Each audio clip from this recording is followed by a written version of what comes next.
जी, नागौर का कार्यक्रम था। कई हमारे नागौर शहर के कार्यकर्ताओं से भी बातचीत हुई है, मिलना हुआ है, और उन्होंने भी जो समस्याएं बताई उनका समाधान किया है। उसके साथ साथ मीटिंग में हमारे चुनावी क्षेत्र जहाँ खीमसर के भी कार्यकर्ता यहाँ आ गए, उनके साथ भी बैठ करके समीक्षा करी और कैसे विद्युत तंत्र को हम निरंतर प्रयास कर रहे हैं कि सुदृढ़ीकरण किया जाए, ताकि आने वाले समय में हमारी जो रबी का सीजन है, फसल का समय आ रहा है, और उसमें ठीक ढंग से हमारी किसानों की जो समस्याएं हैं वो समाधान हो। इसके लिए मैंने अधिकारियों को भी बुलाया था। उसके लिए जहां भी जरूरत थी वहां निर्देश दिए हैं, और पहले भी मेरे दौरे के दौरान जो भी समस्याएं बताई थी, लगभग उनका 90% समाधान हमने इन दिनों में किया है। आज भी जो समस्याएं रह गई उसका भी समाधान करने का मैंने निर्देश अधिकारियों को दिया है। यहाँ पर हमारा एक कंसू जो है, वहां पर 132 जीएसएस की जरूरत थी। वो 132 की आज मैंने घोषणा की है कि कंसू में 132 केवी का नया जीएसएस बनाएंगे। उसके लिए प्रस्ताव गए हुए थे, उसकी स्वीकृति के आज मैंने निर्देश दे दिए हैं, और वो जल्दी ही स्वीकृत होकर के कंसू में जो वहाँ की समस्या है उसका समाधान होगा। उससे एक जो हमारा कम वोल्टेज की समस्या थी, वहां पर जीएसएस नए नहीं बन सकते थे उस 33 केवी के। अब वहां नया 132 आने से वो 132 से जब वहाँ एक्स्ट्रा वहाँ लाभ भी होगा, और वहाँ किसानों को करनू सही ना हो, करनू क्यों से खींवसर क्षेत्र के करनू गांव में जीएसएस बनेगा। उसका प्रस्ताव की स्वीकृति के आज निर्देश दे दिए हैं। जल्दी इसकी स्वीकृति निकल के और इसका लाभ हमारे खींवसर के करनू के हमारे मतलब किसानों को मिलेगा। इसी तरह से आज मैंने समीक्षा करी तो हमारे जो नागौर वृत्त में ही खींवसर विधानसभा का जो एक 2 और 33 केवी के जीएसएस नए स्वीकृत किए हैं, और उनका भी यहाँ एक तो खजवाना में, दूसरा एक हमारा कुर्ची में है, गोदारों की ढाणी के कुर्ची में भी है। उसकी भी दोनों की तकनीकी स्वीकृति जारी करवा के और ये दोनों जीएसएस भी हमारे स्वीकृत कर दिए गए हैं। इससे हमारे दोनों क्षेत्र में निरंतर वहां के कृषि उपभोक्ताओं को अब जो कृषि का ब्लॉक रहेगा उसमें बिना किसी बाधा के निरंतर लाइट मिलेगी। ये दोनों हमारे ब्लॉक हैं, उनमें इसका लाभ होगा 33 के भी दो नए जीएसएस के खोलने से। और हमारा विधानसभा क्षेत्र के इस खीमसर में ही 33 केवी का एक महेशपुरा जो और बुढ़ेल की भी भार क्षमता बढ़ाने के लिए इसकी स्वीकृति जारी कर दी गई है, जिसके लिए भी हमें नया जीएसएस मिलेगा, जिससे 1.13 करोड़ की हमारे महेशपुरा की और 63 करोड़ की 0.63 लाख की हमारी इसका लागत आएगी, जिसकी स्वीकृति भी आज मैंने जारी करवा के इसकी घोषणा कर दी। महेशपुरा व बुंडेल दोनों ये क्यों से क्षेत्र हमारे यहाँ एक समस्या मैंने देखी थी पिछली बार डीएससी की मीटिंग ली थी जिला विद्युत कमेटी की। उन्होंने कल एक ट्वीट किया था कि हमने जो प्रस्ताव भेजे उनको सरकार ने रोक लिया। इस बारे में क्या? देखिए, कोई सरकार ऐसे प्रस्ताव नहीं डिस्ट्रिक्ट रोकती है। ये सरकार आम जन की सरकार है, और निरंतर हम कोई भी पर्टिकुलर प्रस्ताव बताएं, कोई प्रस्ताव नहीं रोके गए हैं, हर प्रस्ताव को हम स्वीकृत कर रहे हैं। अब ये राजनीतिक लाभ लेने के लिए प्रतिपक्ष के लोग कुछ भी कहते रहे, उसकी मैं कोई मेरे को जानकारी भी नहीं है, और मैं उसका जवाब देने की मेरी मतलब बाध्य भी नहीं हूँ। लेकिन हम सरकार पॉजिटिव काम कर रही है। हम ये नहीं देख रहे कि जब सरकार में आने के बाद में पूरी जनता सरकार की होती है, और हमें बिना भेदभाव के काम करना होता है, बिना किसी राजनीतिक चश्मे के काम करते हैं। इसलिए वो काम हम कर रहे हैं। निरंतर हर व्यक्ति को लाभ मिले, ऐसा हमारी सरकार निरंतर प्रयास कर रही है। आपका सर जिले में एक महीने में दूसरा दौरा है। जिला मुख्यालय पे आप जैसे गांव की बात करें, गांव में जिला मुख्यालय पे भी ये गर्मी का समय जा चुका है, फिर भी बिजली की कटौती हो रही है। क्या वजह है? देखिए, अभी कोई बिजली की हमारे पास कमी नहीं है। निरंतर जितनी आवश्यकता है उतनी उपलब्धता हमारे पास है। हमने, मैं आपको बता दूं कि 30 सितंबर तक हमने, पिछली सरकार ने जो बैंकिंग करके वो अपने कार्यकाल में जब वो किसानों को लाइट दी, उसको उन्होंने खरीद कर नहीं दिया और बैंकिंग के माध्यम से हमारे ऊपर वो भार छोड़ करके गए। हम उस भार को 9 महीने से वो 8,000, वो 1,000 मेगावाट रोजाना प्रोड्यूस करके और वो लौटाने का काम हम कर रहे हैं। अब ये 30 तारीख का जो हमारा तारीख निकली है, इस तक लौटाने का आखिरी क्रम था। वो लाइट भी हमारे पास में एक्स्ट्रा सरप्लस हो गई है, वो 1,000 मेगावाट। उसके अलावा हमने 750 मेगावाट का एक खरीद का करार कर लिया है, 500 मेगावाट का और करार कर लिया है, 1,000 मेगावाट हमें केंद्र से हमने अतिरिक्त ले लिया। डबल इंजन की सरकार है। ये सब करके हमने आने वाले रवि सीजन के भी प्रबंधन कर लिया है। हमारे पास लाइट की कोई कमी नहीं है। हाँ, शहरी क्षेत्र में हम लाइट कोई काटने का कारण होता है, उसको बाकायदा मैसेज भेजते हैं उपभोक्ता को, पेपर में देते हैं, मीडिया में प्रकाशित करते हैं। उसके बाद कोई मेंटेनेंस की जरूरत होती थी, फिर लाइट ओवरलोड से जा रही है दादा, बार बार ट्रिपिंग पे। देखिए, ओवरलोड की समस्या हो सकती है और उसके लिए मैंने अभी आज ही 132 का एक ये नया स्वीकृत किया है। हम जहां भी जरूरत है वहां 132 के, 220 के, 400 के नए जैसे स्वीकृत कर रहे हैं। हमने इसी 9 महीने के अंदर 70 नए प्रसारण के जीएसए स्वीकृत किए हैं। ये जब लगेंगे और ये जब धरातल पर उतरेंगे तो हमारे पास आज ट्रांसमिशन ही नहीं है।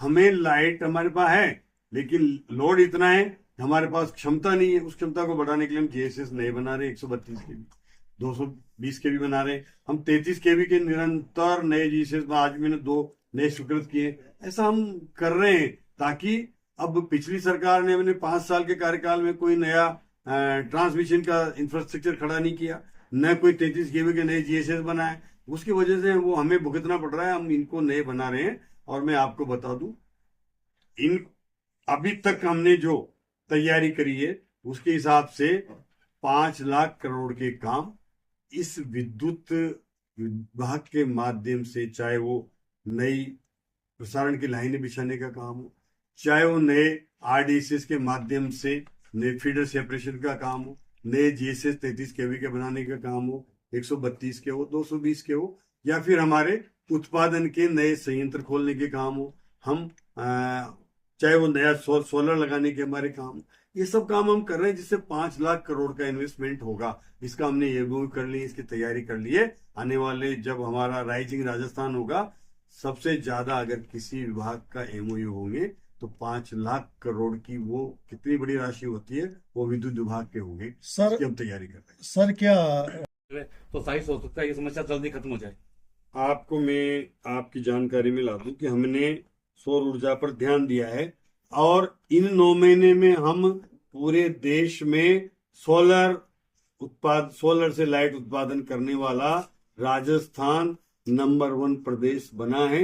ये आपने भी देखा होगा मीडिया में, जब वहाँ गांधीनगर में पूरे देश की एक वो ऊर्जा विभाग की जब वो बैठक थी, वहां पर समिट थी, उसमें हमें नंबर 1 का वहाँ खिताब मिला है। बाकायदा वो मंत्री जी ने, हमारे मुख्यमंत्री जी ने दिया।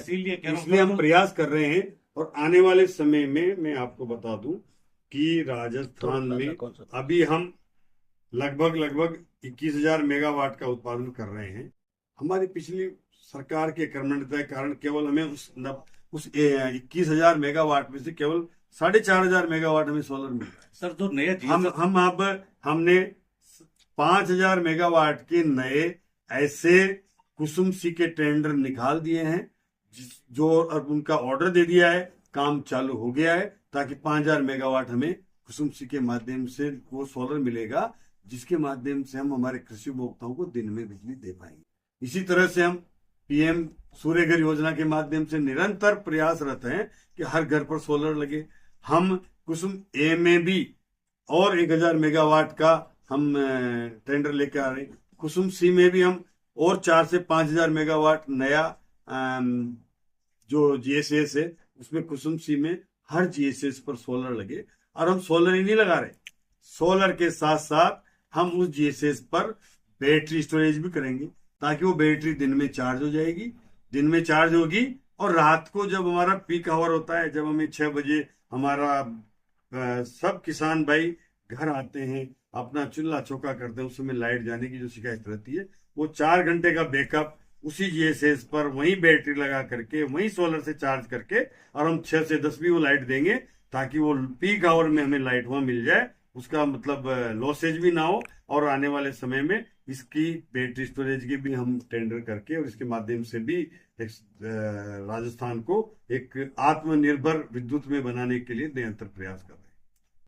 जितने कर्मचारी लगने हैं वो लगाए जाए और उसका टाइम पीरियड भी सुनिश्चित किया जाए कि अगर उसको 4 घंटे में फॉल्ट निकालना है तो वो निकाले, नहीं निकालता है तो उसकी जांच हो, उसके खिलाफ कार्रवाई हो, इसके मैंने निर्देश दिए हैं। और अब जो इस टेंडर को पूरा होगा तो हम अब इसका कंसेप्ट बदल रहे हैं। हम अब एफआरटी पे आगे कोई भी योजना लेकर के नहीं आएंगे।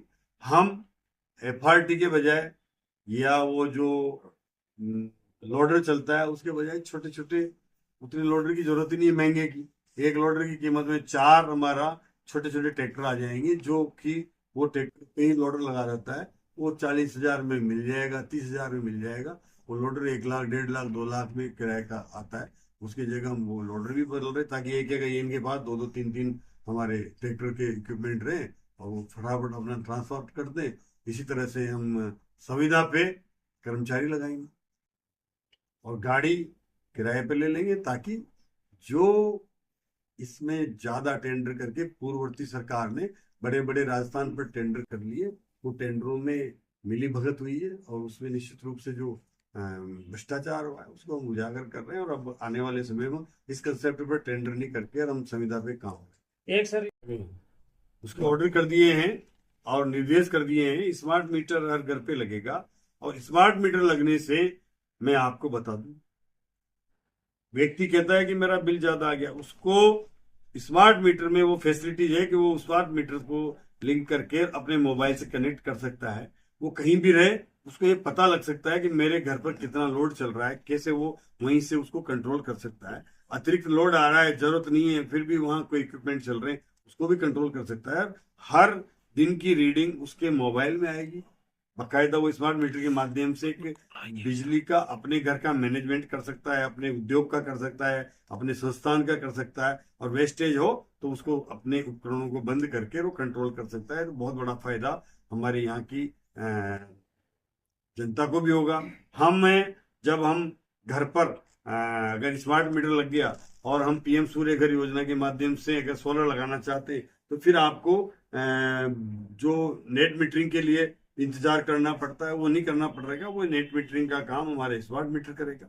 ये सब हम लेकर के आ रहे हैं और लगभग 1.5 करोड़ स्मार्ट मीटर राजस्थान में लगेंगे, जिसके कार्यादेश हमने दे दिए हैं और वो कंपनी काम चालू कर दिया, उसके ऑर्डर कर दिए हैं और निर्देश कर दिए हैं। स्मार्ट मीटर हर घर पे लगेगा और स्मार्ट मीटर लगने से मैं आपको बता दूं, व्यक्ति कहता है कि मेरा बिल ज्यादा आ गया, उसको स्मार्ट मीटर में वो फैसिलिटीज है कि वो स्मार्ट मीटर को लिंक करके अपने मोबाइल से कनेक्ट कर सकता है। वो कहीं भी रहे उसको ये पता लग सकता है कि मेरे घर पर कितना लोड चल रहा है, कैसे वो वहीं से उसको कंट्रोल कर सकता है। अतिरिक्त लोड आ रहा है, जरूरत नहीं है, फिर भी वहां कोई इक्विपमेंट चल रहे हैं, उसको भी कंट्रोल कर सकता है। हर दिन की रीडिंग उसके मोबाइल में आएगी, बाकायदा वो स्मार्ट मीटर के माध्यम से बिजली का अपने घर का मैनेजमेंट कर सकता है, अपने उद्योग का कर सकता है, अपने संस्थान का कर सकता है, और वेस्टेज हो तो उसको अपने उपकरणों को बंद करके वो कंट्रोल कर सकता है। तो बहुत बड़ा फायदा हमारे यहाँ की जनता को भी होगा। जब हम घर पर अगर स्मार्ट मीटर लग गया और हम पीएम सूर्य घर योजना के माध्यम से अगर सोलर लगाना चाहते तो फिर आपको जो नेट मीटरिंग के लिए इंतजार करना पड़ता है वो नहीं करना पड़ेगा, वो नेट मीटरिंग का काम हमारे स्मार्ट मीटर करेगा। ये सब हम लेकर के आ रहे हैं और लगभग 1.5 करोड़ स्मार्ट मीटर राजस्थान में लगेंगे, जिसके कार्यादेश हमने दे दिए हैं और वो कंपनी काम चालू कर दिया। हाँ, तो लोड का 5-6 घंटे तक कटौती रही थी, उसको रिव्यू कर लेंगे, अगर कोई कारण क्या रहा होगा उसको मतलब और इसको लेके अपन कंप्लेंट भी लिखाते हैं तो वहां से आधे घंटे बाद मैसेज आता है कि सॉल्व कर दी गई है। इसको लेके क्या करेंगे?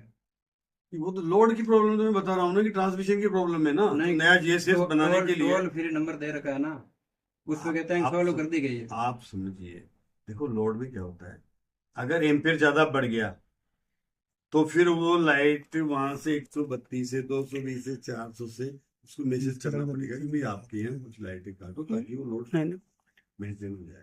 वो गर्म हो जाता है, एम्पियर ज्यादा हो जाता है, टेम्परेचर बढ़ जाता है, तो फिर ट्रांसफार्मर फूटने की और इक्विपमेंट मतलब जलने की समस्या आ सकती है। इसलिए उसको कंट्रोल करना पड़ता है, ताकि वो कंट्रोल करने के बाद फिर वापस चालू करते हैं। तो वो बार बार ट्रिपिंग जो आती है वो इस वजह से आती है कि वहां का ट्रांसफार्मर ओवरलोड हो चुका है, समय पर नए जीएसएस नहीं बनाने के कारण से, उनका ऑक्यूमेंटेशन नहीं करने के कारण से, लाइनों की क्षमता नहीं होने के कारण से। ये सब काम हम करेंगे प्रसारण में। हम कम से कम 20-25 हजार करोड़ के काम प्रसारण की लाइनें, नए जीएसएस बना के करेंगे, तो ये तभी होगा, समय लगेगा उसमें।